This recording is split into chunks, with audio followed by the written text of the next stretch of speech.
Volcano के types हमारे types of volcano में सबसे फर्स्ट पॉइंट आ जाता है हमारा types of volcano. Types of volcano में हमारे अलग अलग टाइप से क्लासिफाइड किया गया है वॉल्केनो को, एक्टिव, डोरमेंट और एक्सटिंक्ट। एक्टिव, डोरमेंट और एक्सटिंक्ट का हम डिस्क्रिप्शन स्टडी करेंगे। सबसे फर्स्ट हमारा आ जाता है active volcano. Those volcanoes which have erupted frequently in the recent past and have the possibility of further eruption at the time. ये सारी वॉल्केनिक एक्टिविटी के एग्जाम्पल हैं, अलग अलग पार्ट्स में इनको डिवाइड किया है।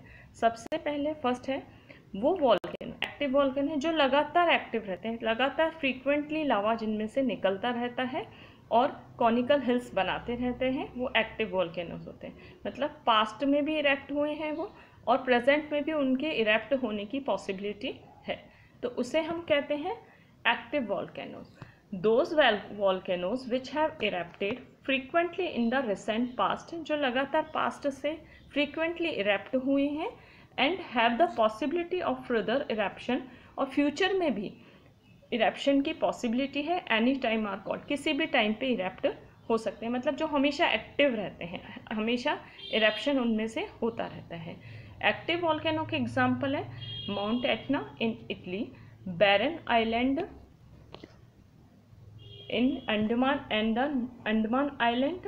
बैरन आइलैंड का एग्जाम्पल है अंडमान आइलैंड इन इंडिया और एग्जाम्पल ऑफ दिस टाइप। सबसे फर्स्ट हमारा पॉइंट है बैरन आइलैंड, तो अंडमान आइलैंड का एग्जाम्पल है। और नेक्स्ट पॉइंट आ जाता है हमारा certain volcanoes which have not erupted for a long time, मतलब sleeping and the dormant. Sleeping और डोरमेंट इसलिए कहा है जो काफ़ी टाइम से पूरी तरह से पीस में है, it mean sleeping, it mean सोने के वक्त जैसे शांति होती है उसी तरीके से स्लीपिंग और डोरमेंट वॉल्केनो भी होते हैं।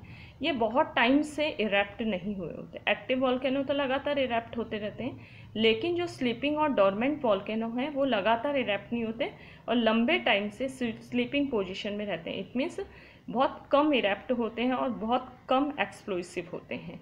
इनके एग्जाम्पल हैं Mount Vesuvius in Italy is an example of the dormant volcano. Next point आ जाता है हमारा extinct and the dead volcano. Extinct volcano also called dead volcano. Volcanoes which have not erupted for several thousand of years. जो volcanoes volcanic activities जो बहुत time से erupt नहीं हुई है, do not show any possibility to any eruption, और आगे आने वाले फ्यूचर में भी उनकी कोई पॉसिबिलिटी नहीं है कि वो इरेप्ट होंगे, इट मीन्स एक्सप्लोसिव होंगे, तो उसे हम कहते हैं extinct volcano and the dead volcano. जो वॉल्केनो काफ़ी लंबे टाइम से इरेप्ट नहीं हुए और आगे भी पॉसिबिलिटी नहीं है उनके इरेप्ट होने की, तो उसे हम एक्सटिंक्ट और डेड वॉल्केनो कहते हैं। एक्सटिंक्ट और डेड वॉल्केनो के एग्जाम्पल हैं Kilimanjaro, east Africa is an example of the extinct volcano. फिर हमारा आ जाता है तोशाम हिल्स इन हरियाणा। हरियाणा में जो तोशाम हिल्स है वहाँ पे वॉल्केनिक एक्टिविटी नहीं होती है और उनकी फ्यूचर में भी पॉसिबिलिटी नहीं है, तो Tosham volcano dead, it means extinct volcano के एग्जाम्पल है। स्टूडेंट्स जैसे यहाँ पे ये दे रखा है, यहाँ पे पिक्चर में आप लोग देखिए, वॉल्केनो में ये जो एरिया है ये है लावा। यहाँ पे क्या, ये पूरा ये जो क्लाउडी जो है ये है लावा, और यहाँ से ये जो वॉल्केनिक एक्टिविटी होती है यहाँ से जो लावा निकलता है इसे हम वेंट कहते हैं। और जो अर्थ के इंटीरियर पार्ट है इसमें ये अर्थ की क्रस्ट है, क्रस्ट में जो वॉल्केनिक लगातार प्लेट्स होती है, इंटीरियर पार्ट में हीट होती है और यहाँ से ये मैग्मा है ये पूरा, और मैग्मा इरेप्ट होता है, ये लावा की फॉर्म में आता है और ये वेंट है। नेक्स्ट हमारा आ जाता है अर्थक्वेक। अर्थक्वेक का मतलब होता है जब हम अर्थ शेक होती है। हमने शायद वॉल्केनो तो कभी नहीं देखा होगा, लेकिन हमने शायद अर्थक्वेक को फील कर सकते हैं। हम एक दो बार जब भी आया हो अर्थक्वेक तब हम फील कर सकते हैं उसको। अर्थक्वेक का मतलब होता है वाइब्रेशन होता है। वाइब्रेशन इट मीन्स अर्थ में जब वाइब्रेट होती है, अर्थ जब शेक करती है, इट मीन्स हिलती है, तो इट मीन्स अर्थक्वेक की पॉसिबिलिटी है।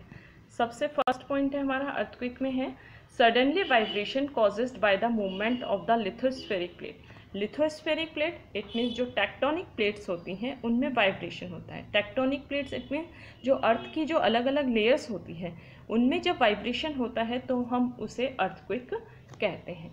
These vibration are called seismic waves. ये इस वाइब्रेशन को हम क्या कहते हैं, सेस्मिक वेव्स कहते हैं। इट मीन्स इन वेव्स के थ्रू ही हम वाइब्रेशन को आइडेंटिफाई कर सकते हैं और इसी वाइब्रेशन को हम सेस्मिक वेव्स भी कहते हैं। नेक्स्ट हमारा पॉइंट आ जाता है, the earthquake originated inside the earth. Earthquake सबसे पहले अर्थ के इनसाइड एरिया में होता है।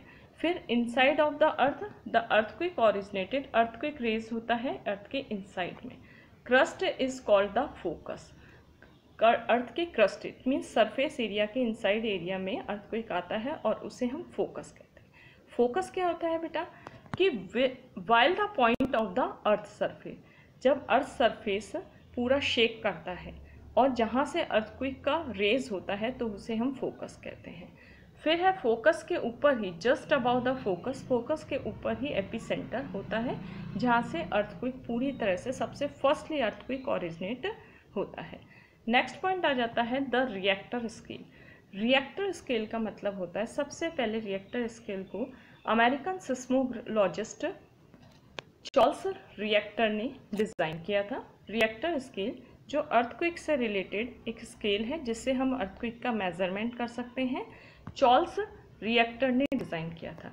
Is used a measure to intensity of an earthquake.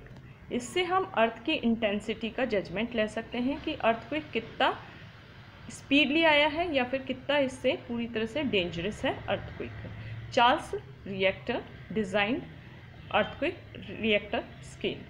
Next हमारा point uh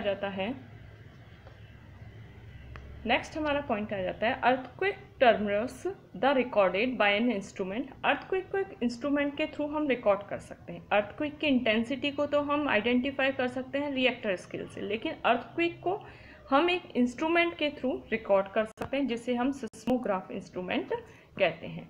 earthquake tremors are records by an instrument called the seismograph. Then their magnitude and intensity is measured on the reactor scale on the scale of 10। Reactor scales में 10 points होते हैं। इस Richter scale के base पे हम earthquake की intensity को judgement कर सकते हैं और अर्थक्वेक को रिकॉर्ड करने का काम होता है सिस्मोग्राफ का। Earthquake which measures are 7 and the more on the reactor scale are considered और हाई इंटेंसिटी और cause large scale destruction. Richter scale से इट मीन अर्थक्वेक की इंटेंसिटी को हम जजमेंट कर सकते हैं और किस बेस पे कितना लार्ज स्केल पे डिस्ट्रक्शन हुआ है हम इसका जजमेंट अर्थक्वेक का कर सकते हैं।